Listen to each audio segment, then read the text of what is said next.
Boom, we're starting heavy. This is not just legal drama. This is someone having a full-on life reckoning right before sentencing. You can feel the weight already. All right. So, Mr. Treviño, your counsel has filed a motion to withdraw as your attorney.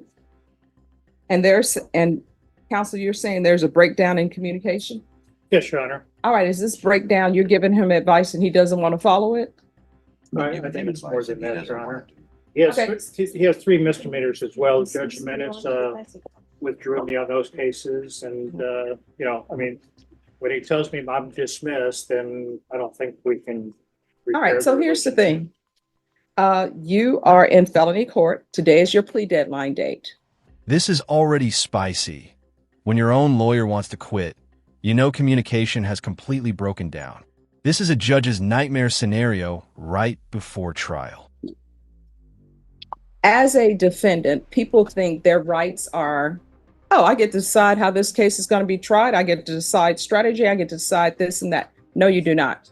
The only thing that you get to decide as someone who's accused of a crime is whether or not you're going to testify, whether or not you're going to accept a plea, whether or not you're going to the judge or jury for punishment, whether or not, as I previously stated, you're going to remain silent, which means you're not going to testify. You don't get to decide how the motions your attorney file. You don't get to decide how your attorney files your case. Do you understand? Or tries your case. Do you understand? So what I need to know from you, have you received an offer from the state? All right. So go back. Yes. All right. If you'll received an offer. If you'll retell them what the offer is, counselor, and then you need to let me know whether or not you're accepting that offer or not. Accepting any. Legal insight time. The judge is laying down the law, literally. Defendants sometimes think they run the show, but nope. Your lawyer handles the strategy. You just choose plea, silence, or testimony. It's Courtroom 101 right here. All right. So you want a jury trial? Yes, ma'am. Okay. And I'll hear your motion to withdraw, counsel. Court is calling 2023 CR 4277, State of Texas versus Christopher Martin Treviño. Can I have parties and names for the record for the state? Hank Wilkins for the state, Your Honor. Defense? Stephen Harkowitz. All right. And are you Mr. Treviño? Yes, ma'am. All right. Counsel, you filed a motion to withdraw. What is your reason for the motion to withdraw? There's been a breakdown in the ability to communicate with Mr. Treviño to the point where, for example, yesterday I sent him some reminders. He didn't respond to them. When we were in misdemeanor court a few weeks ago, he told me I was dismissed. And I don't believe that we're going to be able to repair the attorney-client relationship to the point that I can effectively continue to represent Mr. Treviño. So I'm asking the court to withdraw me as his attorney and appoint him an attorney that perhaps he can have a better relationship with. All right. Are you going to hire an attorney? Because that's what you'll need to do. All right. Motion to withdraw is denied. I'm going to recall this for next week. You need to have an attorney hired. Do you understand? All right. We are going to recall this. Norma, can you recall this for February 15th? Translation: the lawyer is saying, it's not me, it's you. He wants out, but the judge isn't letting him. That's a big deal because it means this defendant is stuck with a lawyer he doesn't even want. Awkward. All right. You need to have an attorney at that time. This You is for the understand? deadline. This is for the deadline still? Or? On February 15th, you will either have hired or retained an attorney, and that attorney will come in here on February 15th, or either this will be your attorney. Do you understand? Okay. But I'm saying, did you do the jury trial yet? Or we're going to wait till that attorney's Oh, do you want to go to the jury trial with this attorney? Because we can arrange for a jury trial today. Okay. All right, Ms. Ferguson, they're going to come back on the 15th. And Mr. Treviño, and we're off the record, Mr. Treviño, if you do not communicate with your attorney, guess what? I do communicate. Nope, listen to me. If you do not communicate with your attorney and communicate with your attorney respectfully, guess what's going to end up happening? You're going to go to jury trial with an attorney that you have not communicated with respectfully and you have not talked to. Do you understand? What All if right. it's the other way around, Judge? Hmm? What if it's the other way around? What if I'm the one trying to communicate and I'm Oh. not getting no response? Oh, well, here we go. He's here right now. You're here. You all tried can talking talk. outside. He didn't want to do anything I Here's the said. thing. You're here right now. He's here. I'm sure he will speak to you. So just have a seat and he will speak with you. Okay? All right. You entered a plea to count 1. You entered a plea of no contest to the offense of aggravated robbery. Punishment is to be assessed at 10 years in the prison. There's an affirmative finding of deadly weapon. The state is opposing your application for deferred adjudication. Have both parties had a chance to review the PSI report, state? Yes, sir. Defense? Yes, Your Honor. Any objections to the PSI report, state? No, Defense? Your Honor. Any witnesses, state? No, Defense? Your Honor. Only allocution. All right. State you're opposed Yes, and why? Your Honor, it's mainly due to the defendant's criminal history. He does have 2 prior felonies here in Baird County. And he does have an extensive history out of the state in Louisiana. So it's mainly on the criminal history, Judge. All right. Defense?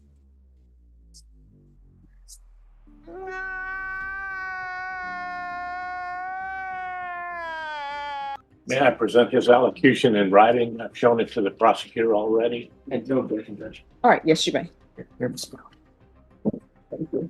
And just give me a moment to read this. Yes, Your Honor. All right, Mr. Callahan. Your Honor, there's a mental health factor in this case, and you can see that in the PSI. This is where the case gets serious. We're officially in sentencing territory. The PSI, pre-sentence investigation, report is like a cheat sheet of the defendant's entire life story. Criminal history, mental health, everything. Attention to page 9. I think he would profit, and so would society if you would give him supervision. He's motivated because now he has a child. He changed his life. He's also pushing 40. That's another motivation. The victim in this case was not injured, was threatened, but not injured. And his property was returned to him. I asked the court to consider deferred adjudication with mixed supervision. In the alternative, I asked for 180 days in jail before the imposition of deferred adjudication. I think he would like to say a few words to the court himself. All right. Would you like to speak? Can you raise your right hand for me? Do you solemnly swear or affirm the testimony you give will be the truth and nothing but the truth, so help you God?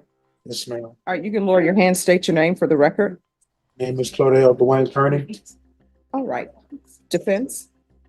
May he narrate, Your Honor? Yes, if there's an objection from the state. You may. Your Honor, I know what I did wrong, and I'm terribly sorry for disrespecting the court by coming up in this place.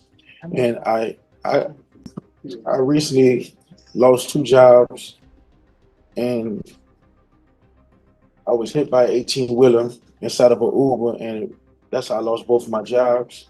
And I ventured off to go into the streets, and that was my intention was not to. This guy was my friend at first, and it wasn't my fault that I got hit by this 18-wheeler and lost both of my jobs. But I just want to say that if I could right my wrongs and to try to pay restitutions, and furthermore, I just recently found out I have a child, ma'am, and I came all the way from New Orleans just to try to find her, and I found her.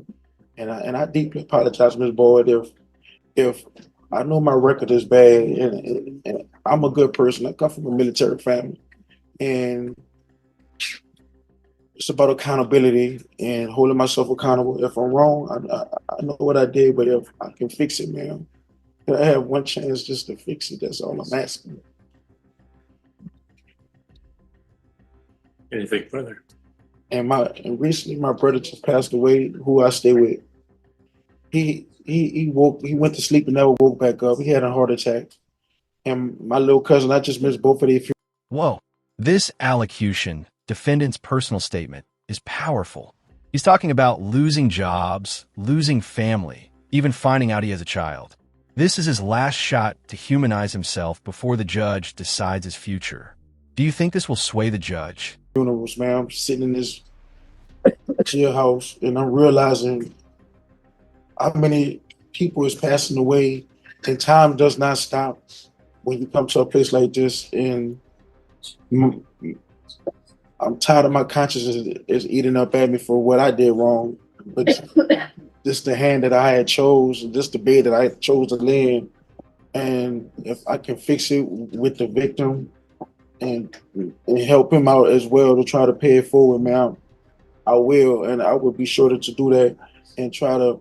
And also, I don't have the one to look after my child no more, man. My brother was there for her. He was a school teacher. And I come from a nice, beautiful family, man. So because you come from a nice, beautiful family, why are you here? I'm here. No, I mean, why are you? Because I've looked at your criminal history. Why are you say you have a military family. You say you come from a good family. So I don't understand why you're making the choices that you're making in your life. Why are you making these choices? Because you had a choice. Yes, man. Buy your phone or take somebody else's phone. You chose to take somebody else's phone. You know, the crazy part is I had a phone on me that day, man. I had my own phone. Yeah, so that's why I'm trying to figure out why you're making these choices. It was a foolish mistake. And how old are you? I just turned 38, man, November 15th. All right, so there are no excuses. Like, what's the excuse for taking a phone and you say you already had a phone? We had, me and Mr. Ted, we had got into it, and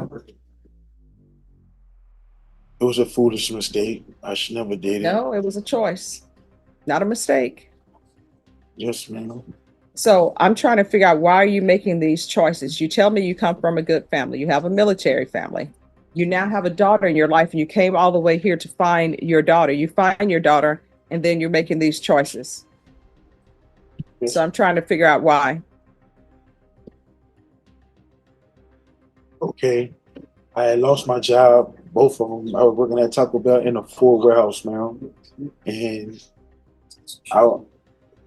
me and my little brother, the one that recently passed away, got into it, and he put me out.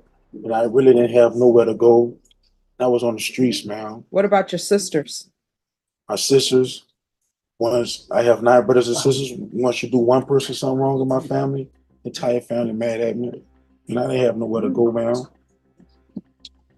And I went back to the streets, and that was the worst thing I should have never did in my life, man.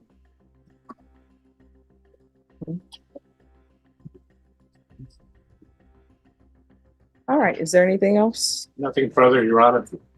Nothing I would say, Judge.